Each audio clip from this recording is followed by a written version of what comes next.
మోసం కాదు, అబద్ధం కాదు, నిజమే. నిజంగానే అట్లాంటి పరిస్థితి వచ్చింది. అయినా ప్రతిదీ మళ్ళీ ఫ్రెష్గా స్టార్ట్ చేసేయగలడా? గెత్సేమని అరెస్ట్ చేసాం, వాయిస్ లేదు మనోడికి. బొత్సు కత్తిరించు అనేది గొర్రె పిల్ల మౌనం ఉండిపోయాడు. ఇంకా లేదు వాయిస్, కట్ చేసి పడేసాం, అరెస్ట్ చేసాం, 6 కోట్లు తిప్పాం, సిలువేసేసాం, చుట్టి సమాధులు పడితే రాయి పెట్టేసాం, ముద్ర వేసాం, సంఖ్యలు వేసాం, క్లోజ్, దట్స్ ఆల్ అనుకున్నంతసేపు పట్టలేదు. ఫ్రెష్గా బయటకు వచ్చేసి మళ్ళీ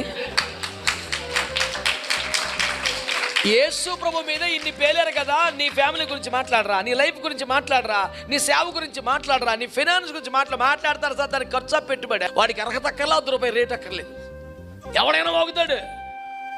దాని కురుకుపోవడం ఏంటి అసలు? అన్నా నువ్వు అలా మాట్లాడుతూ అక్కడ చూడు, సమాధి, రాయి, ముద్ర అన్నీ నిజమే, అవన్నీ బద్దలైపోయేది కూడా నిజమే.